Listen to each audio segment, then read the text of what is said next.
Bismillahirrahmanirrahim. Dear class, Assalamu alaikum. Hope you all will be fine. In reactions of alkenes, we are discussing oxidation reactions of alkenes and इसमें हम लोगों ने आज जो reaction discuss करना है वो है ओजोनोलाइसिस। ओजोन के बारे में आप जानते हैं कि ozone is an allotropic form of oxygen. Ozone जो है वो ऑक्सीजन की एक एलोट्रॉपिक फॉर्म है और ये फॉर्म जो है ये हाईली रिएक्टिव है, यानी ऑक्सीजन जो है जब ओजोन यानी O3 की शक्ल में होती है तो ये हाईली रिएक्टिव होती है, बहुत ज़्यादा रिएक्टिव होती है। ओजोन के बारे में वैसे भी आप जानते हैं कि अर्थ के गिर्द ये एक प्रोटेक्टिव कवरिंग है जो कि ultraviolet rays coming from sun जो है उसको रोकती है ज़मीन तक आने में।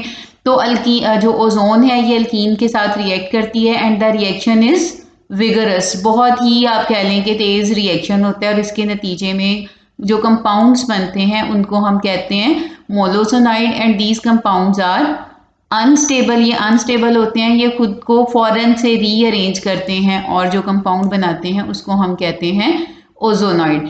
अब इसमें होता क्या है बेसिकली कि ओजोन O3 जो है इसके तीनों ऑक्सीजन एटम का डबल बॉन्ड के अक्रॉस एडिशन होता है। जैसे कि आप देख रहे हैं कि ये अल्कीन है इथीन, ये कार्बन कार्बन डबल बॉन्ड है, ओजोन रिएक्ट करेगी और ये तीनों ऑक्सीजन एटम ये डबल बॉन्ड ख़त्म हो जाएगा और यहाँ पे ऐड हो जाएंगे। ये आप देख रहे हैं कि यहाँ से डबल बॉन्ड ख़त्म हो गया है और ये तीनों ऑक्सीजन एटम ऐड हो गए हैं। इसके नतीजे में जो प्रोडक्ट बनी है इसको हम कहते हैं मोलोसोनाइड। लेकिन मोलोसोनाइड जो है ये स्टेबल नहीं होता बल्कि ये अनस्टेबल होता है। तो फिर ये कैसे स्टेबल अपने आप को स्टेबलाइज करता है कि इसमें रीअरेंजमेंट होती है, यानी इंटरनली ही एटम्स जो हैं वो रीअरेंज होते हैं। और ये रीअरेंजमेंट किस तरह से है कि ये जो तीन ऑक्सीजन एटम आपस में अटैच हैं इनमें से एक ऑक्सीजन जो है, जो ये वाली ऑक्सीजन है, ये इन दो कार्बन्स के दरमियान शिफ्ट हो गई है। यहाँ पे ये आप देख रहे हैं कि ये ऑक्सीजन नीचे से यहाँ पे शिफ्ट हो गई है। इस तरह से ये ऑक्सीजन जो है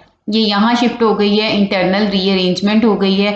बाकी जो है वो स्ट्रक्चर सेम है, कोई इसमें एडिशन या उसमें किसी चीज़ का रिमूवल नहीं हुआ, जस्ट इंटरनली ऑक्सीजन जो है वो एक जगह से दूसरी जगह पे शिफ्ट हो गई है। तो इसके नतीजे में जो प्रोडक्ट बनती है इसको हम कहते हैं ओजोनाइड। अब जो ओजोनाइड्स हैं स्टूडेंट्स, ये भी बहुत ज़्यादा स्टेबल नहीं है, ये भी अनस्टेबल है और ये जो हैं ये जब हम इनको जिंक के साथ ट्रीट करते हैं ओजोनॉइड्स को इन प्रेजेंस ऑफ वाटर, यानी किसके साथ ट्रीट करते हैं, जिंक के साथ और वाटर के साथ, तो हमारे पास कार्बोनाइल कंपाउंड्स आ जाते हैं। आपको पता है कि कार्बोनाइल कंपाउंड्स जो हैं ये हमारे पास दो तरह के, एल्डिहाइड्स भी हैं और कीटोन भी। अब हमारे पास एल्डिहाइड आएगा या कीटोन, ये डिपेंड करता है कि हमारे पास अल्कीन जो है वो कौन सी नेचर की है, किस टाइप की है। कुछ अल्कीन्स जो हैं उनके ओजोनॉइड रिड्यूस होके एल्डिहाइड देते हैं, कुछ अल्कीन्स जो हैं उनके कीटोन देते हैं और कुछ अल्कीन जो हैं उनके ओजोनाइड एल्डिहाइड और कीटोन का मिक्सचर देते हैं। इस रिएक्शन को आप यहाँ पे देख सकते हैं, नीचे आप देख रहे हैं कि ये आपका ओजोनॉइड है जो कि इथीन से बना था, 2 कार्बन वाला ये ओजोनॉइड है। तो जब ये आप इसको जिंक के साथ वाटर की प्रेजेंस में ट्रीट करेंगे तो यहाँ से ये बॉन्ड ब्रेक होता है, ये देख रहे हैं आप इतना हिस्सा, और ये कार्बन ऑक्सीजन जो है वो डबल बॉन्ड आ जाता है। ये यहाँ पे जो सिंगल बॉन्ड था डबल बॉन्ड आ गया, जिसके नतीजे में हमारे पास फॉर्म एल्डिहाइड आ गया, यानी एल्डिहाइड। इसी तरह से ये बॉन्ड यहाँ से ब्रेक होगा और ये एक और एल्डिहाइड आ जाएगा। और जो ऑक्सीजन थी वो वाटर के साथ रिएक्ट करके वाटर ने ऑक्सीजन रिमूव की और हाइड्रोजन पेरोक्साइड में कन्वर्ट हो गया। ये हाइड्रोजन पेरोक्साइड जो है दोबारा जिंक के साथ रिएक्ट करके जो है वो वाटर में चेंज हो जाएगी। अब इसमें जो है जैसा कि मैंने आपको बताया कि एल्डिहाइड्स भी बन सकती हैं और कीटोन्स भी बन सकती हैं। तो वो किस तरह से बन सकती हैं कि जैसे आप देख रहे हैं कि ये हमारे पास जो था इथीन से बना था, ये वाला जो ओजोनॉइड था। तो अगर हमारे पास इथीन की बजाय कोई हायर अल्कीन होती, लाइक हमारे पास प्रोपीन होती, तो उस केस में क्या होता, या कोई और हायर अल्कीन, तो हमारे पास इनमें से कोई एक हाइड्रोजन जो है हो सकता था कि हाइड्रोजन की जगह अल्काइल ग्रुप होता, या फिर ये भी मुमकिन था हमारे पास कि हमारे पास ये इन दोनों हाइड्रोजन्स की जगह अल्काइल ग्रुप होता। अगर इन दोनों हाइड्रोजन्स की जगह अल्काइल ग्रुप होगा तो जब यहाँ से बॉन्ड ब्रेक होगा तो हमारे पास यहाँ पे हाइड्रोजन्स की जगह अल्काइल ग्रुप्स लगे हुए होंगे और आपको पता है कि फिर ये कंपाउंड जो है ये एल्डिहाइड नहीं रहेगा बल्कि ये बन जाएगा कीटोन। ठीक है, कीटोन बन जाएगा, यानी ये डिपेंड करता है कि आपके पास अल्कीन किस टाइप की है। कुछ अल्कीन्स जो हैं उनसे आपके पास एल्डिहाइड्स आएंगे, जबकि कुछ से आपके पास कीटोन आएंगे। तो अगर यहाँ पे अल्काइल ग्रुप अटैच है कार्बन के साथ तो हमारे पास कीटोन्स आ जाएंगे, अगर सिर्फ हाइड्रोजन अटैच है तो हमारे पास एल्डिहाइड्स आ जाएंगी, और अगर हमारे पास एक तरफ हाइड्रोजन है एक तरफ अल्काइल ग्रुप है तब भी हमारे पास एल्डिहाइड आ जाएगा। तो ये तो था इसका रिएक्शन ओजोन का अल्कीन के साथ। और इस रिएक्शन की क्या इंपॉर्टेंस है कि ये हमें ओजोनोलाइसिस जो है it is use to locate the position of double bond, यानी ये बताता है कि अल्कीन में डबल बॉन्ड किस जगह पे है, फर्स्ट कार्बन पे है, सेकंड पे है, थर्ड पे है। तो ये इसकी एप्लीकेशन आप कह सकते हैं इस रिएक्शन की कि ओजोनोलाइसिस की मदद से हम क्या कर सकते हैं, हम डबल बॉन्ड की पोजीशन का पता लगा सकते हैं कि डबल बॉन्ड किस कार्बन पे है, फर्स्ट पे, सेकंड पे, थर्ड पे एंड सो ऑन। ठीक है, ये तो था reaction of ozone, ozonolysis. Next जो हमारे पास रिएक्शन है, लास्ट कैटेगरी जो कि अल्कीन्स के रिएक्शंस की है, ये है पॉलीमराइजेशन।